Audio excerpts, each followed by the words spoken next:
कल तो आप मुझे बड़ी नसीहत दे रहे थे कि मेरे पैसे कमाने का तरीका अच्छा नहीं है। मैं जो कर रही हूँ वो गलत है, पाप है। और आज उसी गलत तरीके से कमाए हुए पैसों को हाथ लगाने में शर्म नहीं आई आपको?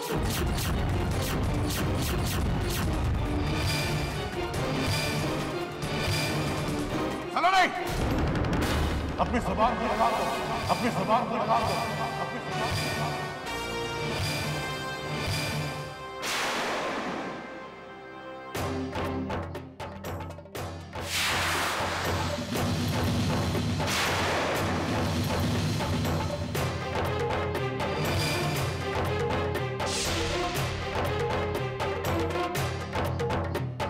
मैं दूंगी इसकी इस हरकत का जवाब।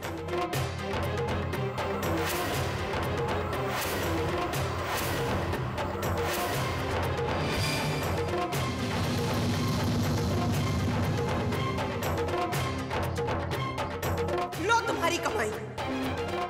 गलती हो गई हमसे जो हमने तुम्हारी कमाई से किसी का भला करना चाहा। कसम है मुझे, जो मैंने या मेरे पति ने तुम्हारी कमाई या तुम्हारे पैसों कभी भी हाथ लगाए तो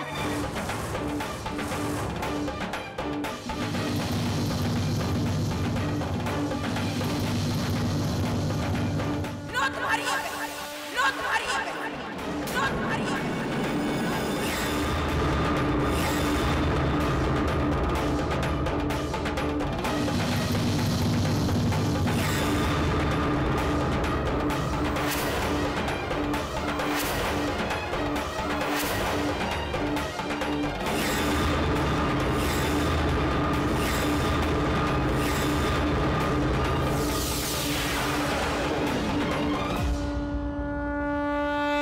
रोमित जी, आप फिक्र मत कीजिए। आज तक हमारे घर से कोई खाली हाथ वापस नहीं लौटा है और आज आप में नहीं लौटेंगे।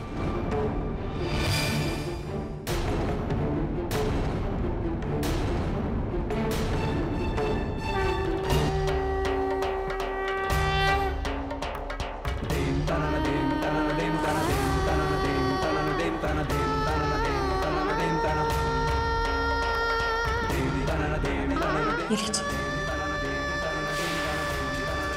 इसे बेचकर जो पैसे मिले उनसे अपनी माँ का ऑपरेशन करवा दीजिए।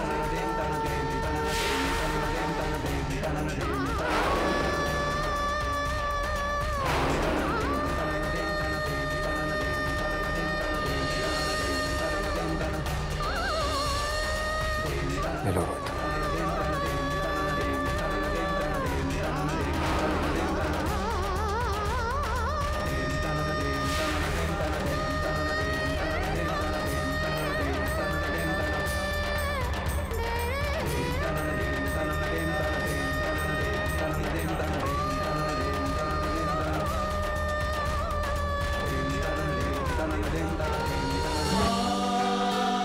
भाई साहब,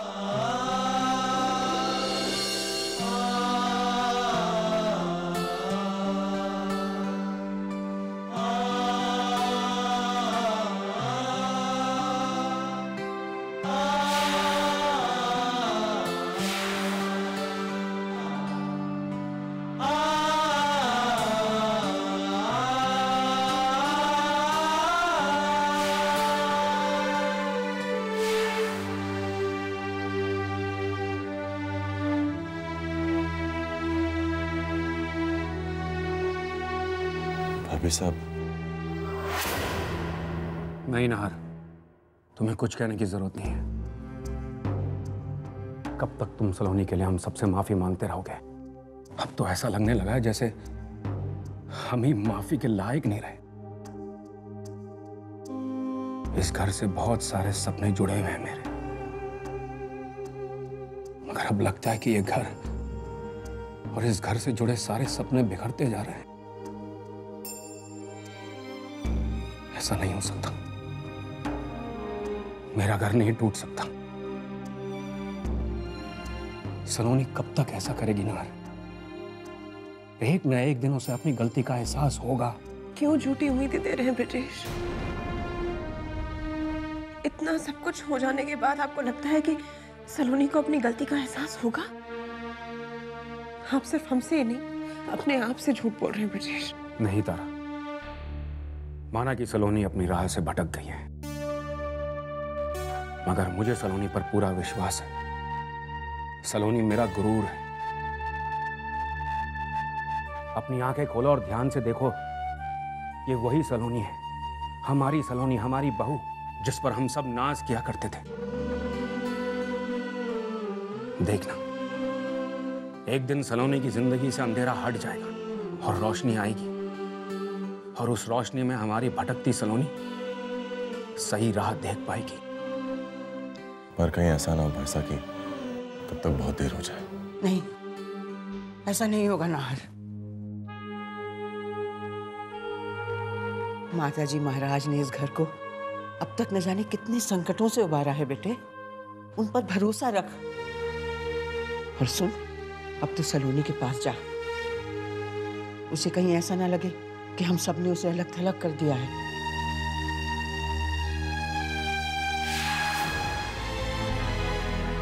मैं वचन लेती हूँ कि घर के सभी सामाजिक और आर्थिक उत्तरदायित्वों में मैं आपकी सहभागी बनकर उनका निर्वाह करूंगी।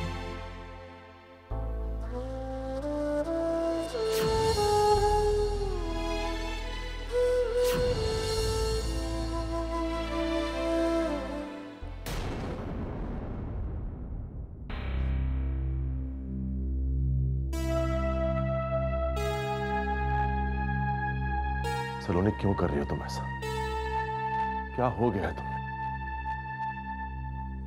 मैं नहीं मान सकता किसी सक्सेस की वजह से तुम इतना बदल गई, और बर्दाश्त नहीं होता। तुम चाहो तो मेरा अपमान कर सकती हो, मुझे जो कहना है कह सकती हो। मैं वादा करता हूं कि मैं पलटकर तुमसे कोई वजह भी नहीं पूछूं, लेकिन प्लीज मेरे परिवार वालों के साथ ऐसा मत करो। मैं उनका अपमान बर्दाश्त नहीं कर पाऊंगा। लेकिन मेरा अपमान बर्दाश्त कर सकते हो, चाहे मेरा कितना भी अपमान हो। वो लोग मुझे कुछ भी कह गुजरे, कुछ नहीं, लेकिन अगर मैं उन्हें उन्हीं की बातों का जवाब दूं तो तुम्हें बर्दाश्त नहीं होता। सलोनी, तुम रहने दो नाहर। मन्नो भाभी एक कहावत कहा करती थी, घुटना घुटने की तरफ ही मुड़ता है। मुझे पता है कि तुम मुझसे ज्यादा अपने परिवार वालों का ही साथ दोगे। मर्दों की इस दुनिया में औरत की जगह सिर्फ किचन में होती है। उन्हें घर की दहलीज लांघने से पहले घर के हर सदस्य की इच्छा जाननी होती है, और अगर कोई औरत मेरी तरह दहलीज लांघकर बाहर की दुनिया में अपना अस्तित्व तलाशने की कोशिश करे तो किसी से बर्दाश्त नहीं होगा। तुमसे भी नहीं हो रहा है, लेकिन मुझे इसकी परवाह नहीं है ना। आज मैं अपने पैरों पर खड़ी हूं, मुझे किसी के सहारे की जरूरत नहीं है, तुम्हारे भी नहीं।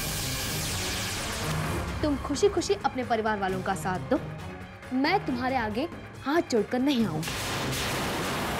प्लीज नाहर, मैं जल्दी में हूं, मुझे एक जरूरी मीटिंग में जाना है।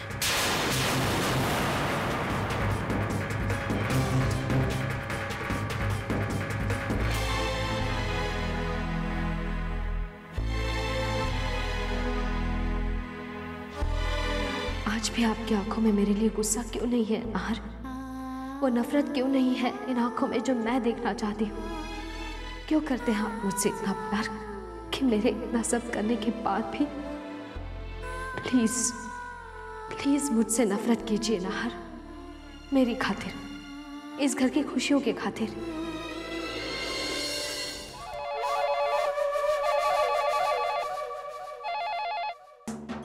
हेलो, कौन? अरे कावेरी जी, मैं बोल रहा हूँ।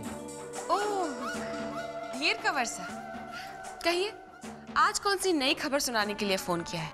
बस यूं समझ लीजिए कि आपकी आवाज सुनने को फोन किया है। अच्छा धीर का वर्षा, मैं आपसे बाद में बात करती हूँ, बच्ची रो रही है। हाँ? अरे नहीं, सुनिए तो। एक खास खबर सुनाने के लिए फोन किया है, बताना भूल गया था।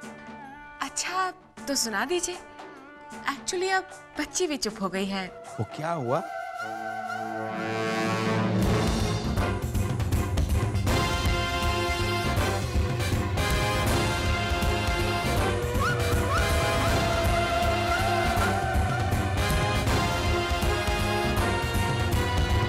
मुझे तो यकीन नहीं हो रहा। सलोनी दी ने ब्रजेश जी का अपमान किया? जी। सच मानिए तो मुझे आपकी चिंता हो रही है। कहीं ऐसा ना हो सलोनी दी का अगला निशाना आप ही हो। अजी छोड़िए। अब दुख तो हमें इसी बात का है कि आप हमें कभी ठीक से पहचान ही नहीं पाई। अरे कावेरी जी, आपके कंवर सा हर किसी के लपेटे में आने वाली चीज नहीं है। फिर कंवर सा, और कोई बात है? जी नहीं, फिलहाल तो इतना ही है। वो काट दिया।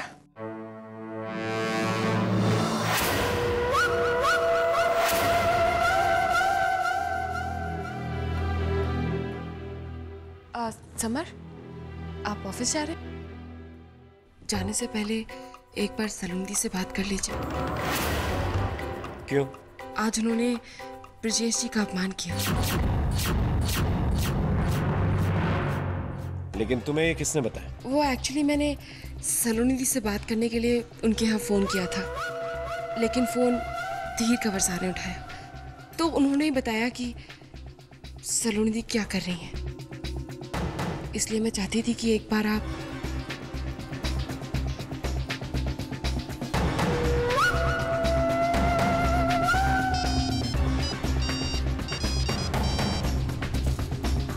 हेलो दीदी, मैं समर बोल रहा हूँ। दीदी, एक बहुत जरूरी बात करनी है। आप इस वक्त मुझसे मिल सकती हैं? मैं इस वक्त एक बहुत ज़रूरी मीटिंग में बिजी हूँ। मैं तुमसे बाद में बात करती हूँ। बाय।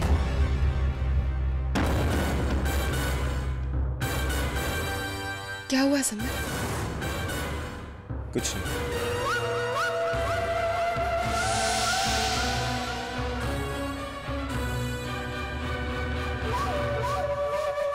कमाल है सलोनी दी, जिंदगी में पहली बार मेरी हसरतें पूरी कर रही हैं आप। अपने ही हाथों अपनी दुनिया जला रही हैं। अब जब आग लगा ही दी है तो घी के कुछ छींटे मैं भी मार दूं।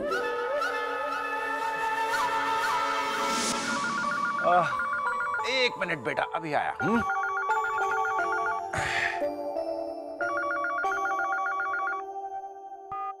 हेलो, खम्मा गानी कंवर साहब जी, मैं कावेरी बोल रही हूँ। कहिए। जी मैं बहुत देर से शुभ्रा का फोन ट्राई कर रही हूँ, लेकिन उसका फोन स्विच ऑफ आ रहा है। जी, उसका फोन बंद है। आप जरा बुला देंगे उसको, मुझे उससे बात करनी थी। जी नहीं, शुभ्रा इस वक्त आपसे बात नहीं कर सकती। बात नहीं कर सकती?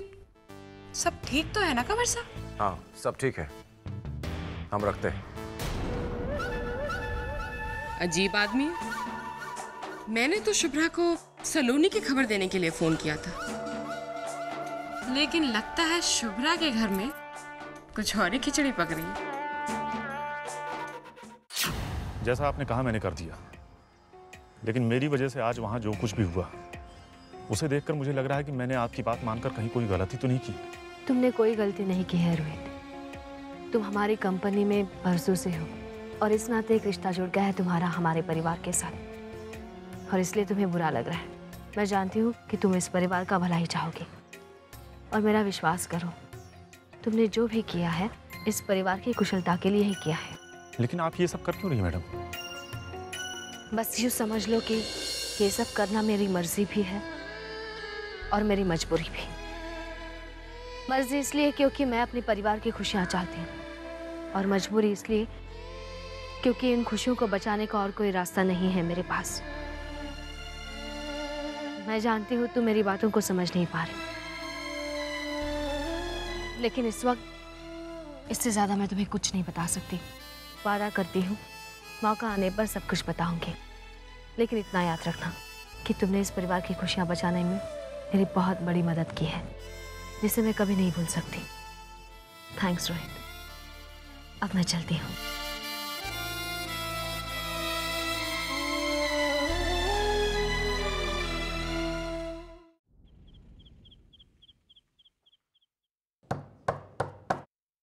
अंदर आ जाओ, दरवाजा खुला है।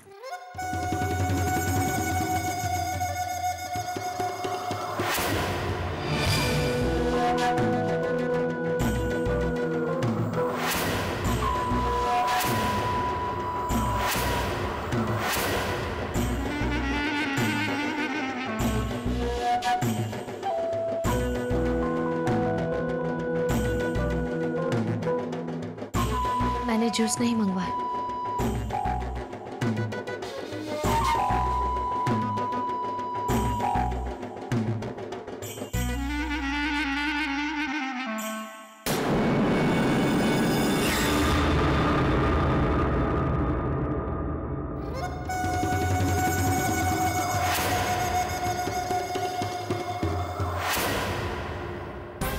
कल नाहर की दादाजी की पुण्यतिथि है, जिसे इस हवेली में हवन और पूजा के साथ मनाया जाता है। तो कल के इस पावन अवसर को तुम्हें और यादगार बनाना होगा। कल तुम्हें अपना तीसरा वचन तोड़ना होगा।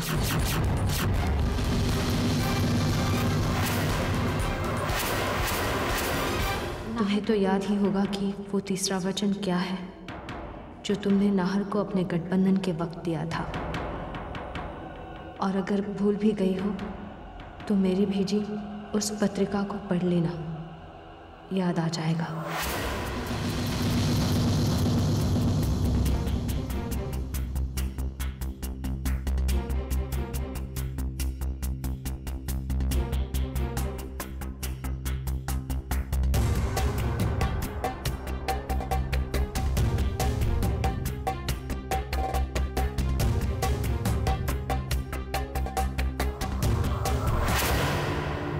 सलोनी बेटा,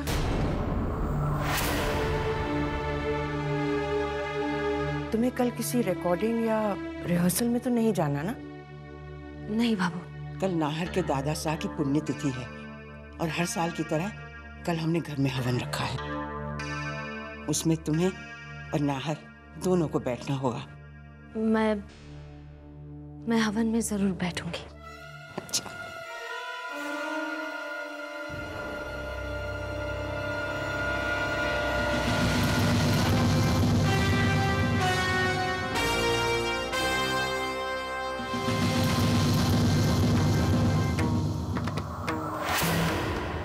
मैं वचन लेती हूँ कि यज्ञ जैसे सभी धार्मिक अवसर, विवाह, दान और कन्यादान जैसे सामाजिक कार्यों में गठजोड़ के साथ आपकी सहधर्मिणी और सहगामी बनूंगी।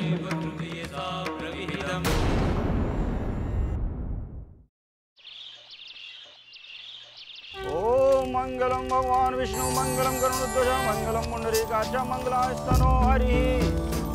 बाबू, आप गठबंधन कीजिए।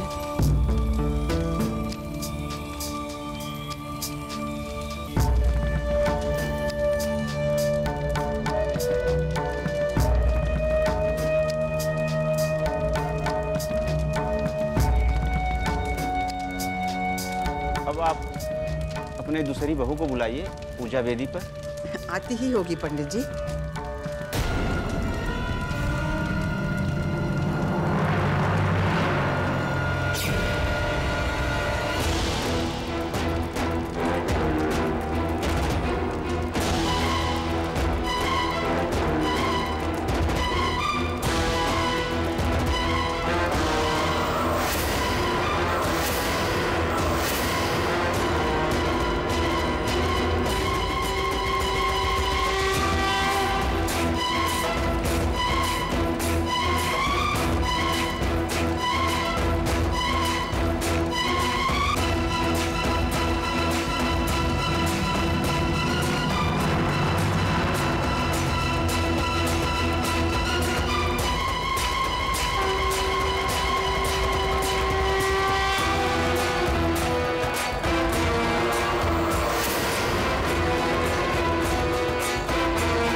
जंतु विश्वे देवा समापो हृदयानिनो तन्मातरिस्वा संदाता संदेशो दधातु नो।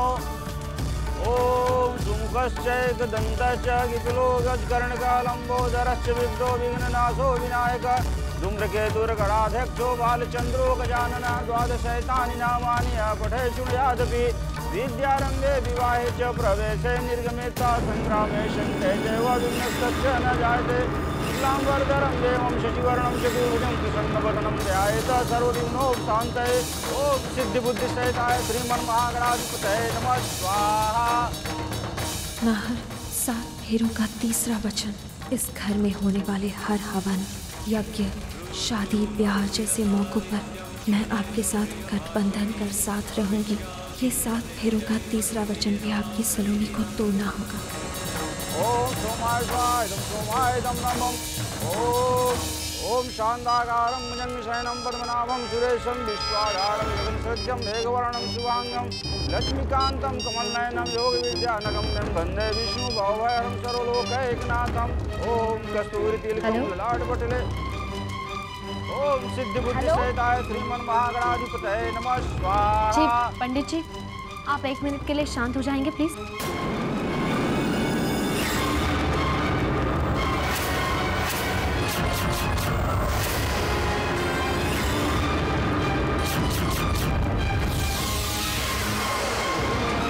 आज तो मेरे यहाँ हवन है। ठीक है, मैं आती हूँ।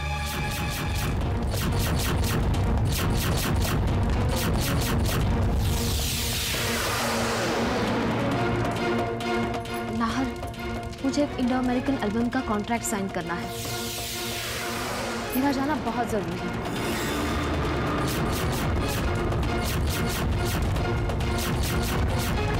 लेकिन सलोनी, हमने हवन दादाजी की आत्मा की शांति के लिए रखा हुआ। नाहर, हवन की आधी विधि तो पूरी हो गई है, अब बाकी का हवन आप पूरा कर लीजिए।